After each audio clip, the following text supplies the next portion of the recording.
garden showcase.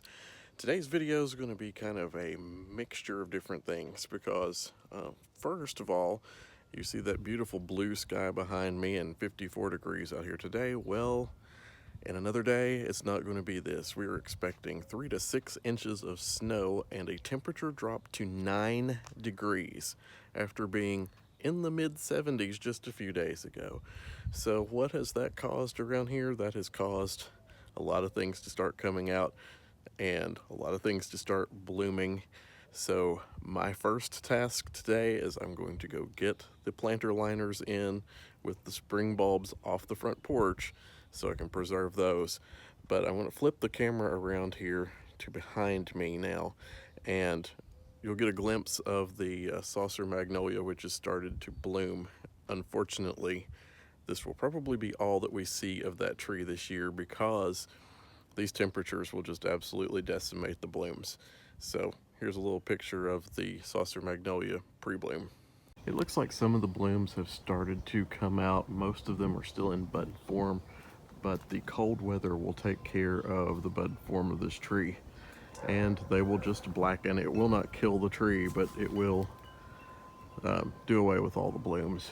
But anyway, this is a tree that we rarely get to enjoy for any length of time. On the rare year we will see it in full bloom, but here in 6B, it's just not a climate that this tree gets to flourish in too often. But when it does, it's really a spectacular sight because it's kind of globe-shaped, very large tree right at the end of our driveway. As you can see, as I back up, you can tell what that tree's shape is like. All right, now to go get those front porch planters in. Well, these have done really well out here in the sun so far, so I'm going to take them in. I'm going to give them a little bit of water because they are looking a bit dry. I haven't watered these in a few days, so give them a little bit of water and put them in for protection. That way they don't get snuffed out a little too early in this 9-degree weather we're supposed to be having. So we're going to get these in to safety. So after giving those a big healthy drink of water, I decided to go ahead and make a space for those under the plant lights. That way they can kind of keep the momentum going that they started outside. And within probably 4 to 5 days, they'll be back outside again. And while I was out shopping today, I did pick up a rootstock rose that's called Good as Gold. So I'm going to have to look that one up a little bit more and find out more about the Good as Gold rose. But I just like that bloom. Really nice double looking kind of peach Burmese bloom, and that's going to be my colors this year, the Burmese sunset colors. And the tulips have not gotten moved out of the patio room, and in the patio room the tulips shall stay for the next few days. So I almost put these out the other day, and I'm glad that I didn't. That way they'll still be climatized to this area. Even if it does get colder, I think they'll be just fine in here where it's protected. So it's Friday. It's the day before, or the day before the night before the snow is supposed to hit here. It's actually still in the 60s today. We're supposed to get down to 9 degrees still. This is Friday, so we're going to an antique auction today, a preview, to look at a few things. I saw an interesting garden lot in there that I wanted to look at, and a couple other things. So I'm in Berea, Kentucky for an estate auction, and I'm going to take you on that journey with me. So stay tuned. So I'm taking you inside the auction now, looking at some prints. These are Paul Sawyer prints. He's a Kentucky artist that's famous for his kind of realistic, impressionistic watercolors of Kentucky scenes. There's lots of silver plate, different art in here as well, furniture pieces, and another nice work by Paul Sawyer. A lot of people collect those around here. On the table, we've got more silver plate pieces and some silver. There's a punch bowl. Nice piece there that's lined with, looks like a green art glass, maybe. Also some burlwood furniture and a very nice looking burlwood box on top of that, too.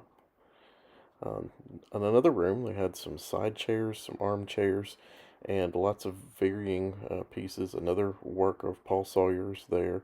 This house had several of those. And that little green bottle down there is E.G. Booze Log Cabin Whiskey. If you ever see that bottle in amber, extremely rare. On top there's some clocks, some different types of bowls and pottery, baskets, steins, all sorts of things in this room, just a variety of items to look at. And there's some weaponry on this kind of neat writing desk as well. And on the shelves behind, you've even got Bose electronics and more assorted things. Really pretty table there, burling with Queen Anne legs, shell design on the legs, and some assorted pieces and antique books and things on top. In another room here, I discovered some Nippon, and you all know that I love Nippon. This is a milk pitcher with the Royal Crockery stamp. This is actually Noritake Nippon, so it's a transitional piece between the time of old Nippon and newer Noritake. Very nice piece, had some good beading on it, not a lot of gold wear. Excellent condition as far as I can tell on that. These two pieces, there was a teapot and a sugar bowl. No creamer to go with them, but they've got these three pieces lotted together. The sugar bowl is in great condition, has the Royal Crockery stamp just like the milk pitcher. Not a lot of gold wear. The beading was all intact on that piece. The one thing I did notice was that the lids were switched. They had the teapot lid on the sugar bowl and the sugar bowl lid on the teapot, and I actually switched those around for them. Checking out the lids just to make sure there are no cracks, chips, or that anybody's repaired or replaced that top on there. And this also has the Royal Crockery stamp, Noritake Nippon. No chips around the spout. Gold wear is minimal to zero. I mean, it's in almost perfect condition. And no chips or cracks. This is a nice looking lot. Now out to the garage. Here was some hidden gems. Underneath, there's a nice galvanized can there, which was Better Homes and Gardens, but right here is either a cast iron or cast aluminum pot, and I'm thinking that's going to be a nice garden urn project. That galvanized can was Better Homes and Gardens. It's lighter. Those were plastic. The tomato cages were kind of nice. My aunt would probably like those. The wooden boxes there, kind of neat, but I'm really interested in that planter. Thanks again for watching Antique and Garden Showcase. If you're having crazy weather in your area, just be safe this weekend. And if it's like our area, by midweek, it looks like we're going to be back in the 60s and 70s again. So it's just that time of crazy year around here where flowers go in, flowers go out, in and out, and we just try to protect things the best that we possibly can. So hope you have a great weekend. Look forward to seeing you in the next video. Bye. Well, now it begins, so I guess the morning will tell us what this is really going to do, but it sounds like sleet out here, and I can see snow already blowing across the deck, so 6 inches of snow is what they're predicting. Oh my.